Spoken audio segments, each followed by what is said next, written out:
ay isinilang noong September 13, 1957. Pangalawang anak ng Pangulong Ferdinand Edralin Marcos at kasalukuyang Congresswoman Imelda Romualdez Marcos ng pangalawang distrito ng Ilocos Norte. Siya ay nagtapos ng elementarya sa De La Salle College. Kumuha ng kanyang secondary education sa Worth School sa Inglaterra. Nagdamo ng bachelor's degree in political science, philosophy, and economics sa Oxford University noong 1978. Siya rin ay nagkamit ng master's in business administration mula sa Wharton School of Business. Mga mahal kong kabataan, dito sa lungsod ng Bacoor, buong kagalakan kong binibigay sa inyo ang ating espesyal na panuwing pandangan at tagapagsalita. Pasalubungan po natin ng masigabong palakpakan kagalang-galang na Senador Ferdinand Bongo Marcos Jr. Maraming salamat sa pagpakilala ng ating butihing Congresswoman Lani Mercado Revilla. Nais ko rin batiin ang ating Vice Governor na ito na yata pinakabata na Vice Governor ngayon. Vice Governor Jolo B. Revilla III. Andito rin po ang ating Vice Mayor Karen Sarino Evaristo at ng iba't ibang grupo na ipinakilala ng ating Congresswoman. Bago ang lahat, ako ay magpapasalamat sa inyong pag-anyaya na makilahok dito sa inyong Kaya Kabataang Pinoy Bacoor Youth Summit of 2014.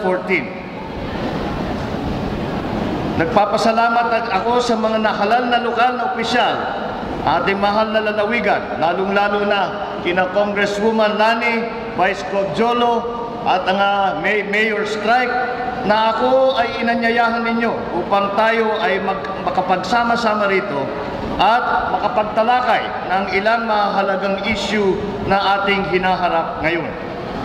Sinabi ko rin kanina na binabati ko kayo ng isang maaraw at maaliwalas na umaga.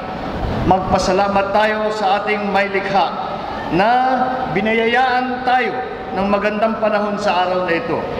Opisyal nang lumabas ang Ruby sa Philippine Area of Responsibility kahapon, actually sa ganap ng 11 o'clock ng December 10. Magpasalamat din tayo na hindi masyadong sinalanta ni Ruby ang ating lalawigan, lalo na ang lungsod ng Bacoor. Ayon sa mga ulat, 0 casualty ang lalawigan ng Cavite at minimal lamang daw ang mga naging pinsala. Kaya maraming salamat sa ating Panginoon at naging ligtas ang Cavite sa anumang hindi ka nais-nais na sakuna.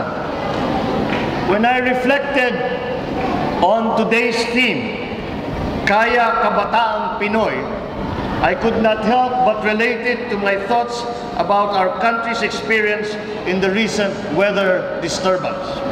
Naisip ko, kayang-kaya naman pala natin. I am referring to our country's overall readiness, attitude, and response before, during, and after Typhoon Hagupit. If we are going to compare them with what we had experienced with Super Typhoon Yolanda, we can say that the joint efforts of the government and the people have shown a great improvement.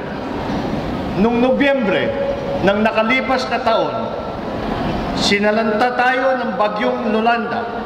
Tayo ay parang nasyak sa lakas at tindi ng super typhoon na ito.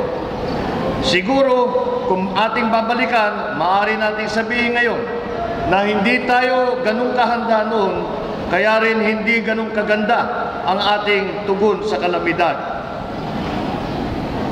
Ngunit sa Ruby ay malaking pagkakaiba. Ito ay sinabi mismo ng CNN na there's solid evidence that preparations save lives and help the homeless. Kahit tayo mismo sa ating nakita at narinig mula sa mga balita, mas maganda ang naging komunikasyon at koordinasyon. Maganda ang ating mga narinig tungkol sa pagtalaga hindi lamang ng mga relief goods at iba pang mga mahalagang kagamitan, kundi pati na rin ang mga pulis at ang mga militar bago pa man dumating ang bagyo. Ito yung tinatawag natin na pre-positioning of goods, equipment, and law enforcement agents in the critical areas and installations. Maganda ang ating naisagawa at naipakita sa aspetong ito. Halimbawa, sa evacuation pa lang, kitang-kita na natin na mas maging epektibo at malawakan.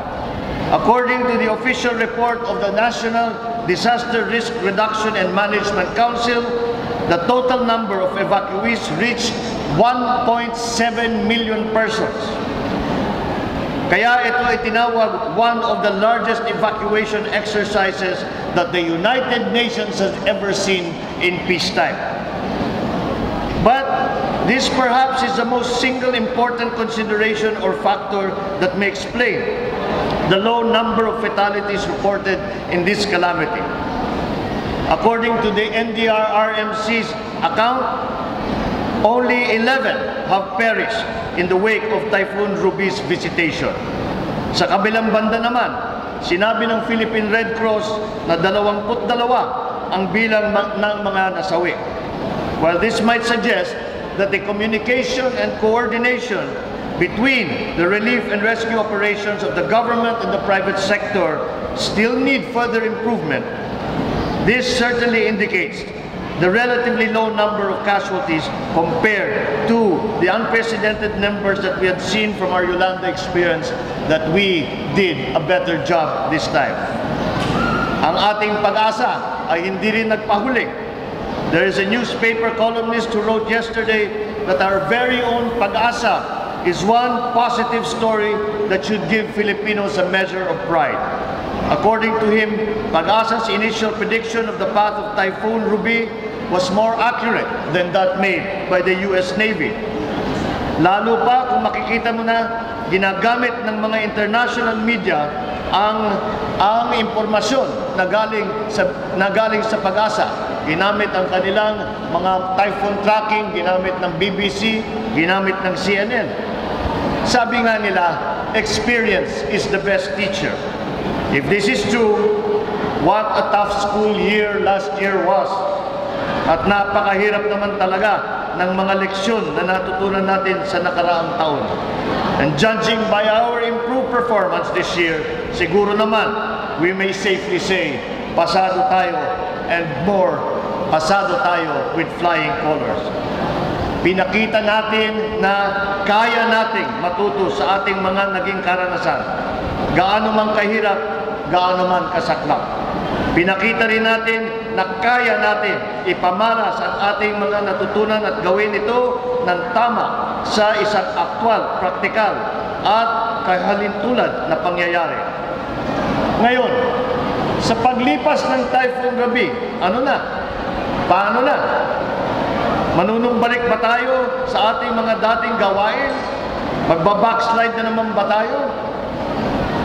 Ngayon, ang pinakamalaking hamon sa atin ay kung paano isagawa isang sistema at kultura ang ating mga ipinakita sa ating paghahanda sa pagtugon ng mga epekto ng Typhoon Ruby. Culture of preparedness, sabi nga nila. Tulad sa pag-aaral, kailangan maging consistent. Hindi yung pabago-bago. Bagsak, pasado, bagsak, pasado. Hindi po pwede yan. Kailangan natin itong gawing automatic at standard operating procedure so that it gets embedded into the normal routine of our daily lives, so that once confronted with yet another disaster, our emergency response would be automatic. At sasabihin na lang natin, alam na namin ang gagawin namin. Hindi na kailangan i-memorya yan at alam na namin yan. In short, it should become an integral part of our national psyche. This challenge is made even more urgent considering Pag-asa's forecast that there may be 1 or 2 more typhoons that might enter the Philippine area of responsibility. Tandaan natin na ayon sa mga statistic, Dumarami na ang bagyo na dumarating sa atin bansa kada taon. The strongest ones come always sa bandang huli ng ating taon. Typhoons like Ike noong 1984, Reming 2006, Uring 1991, Yolanda 2013, all happened in November. Sendong 2011, Pablo 2012, nangyari naman sa buwan ng Disyembre. Idagdag na rin natin siguro si Ruby sa listahan. Dahil sa global warming, nag-iiba talaga ang klima ng ating mundo. Climate change has shaken our traditional notions of rain and typhoon in relation to our traditional view about our degree of preparedness. Now, we should not be just concerned with storms, wind, and strength and gustiness alone.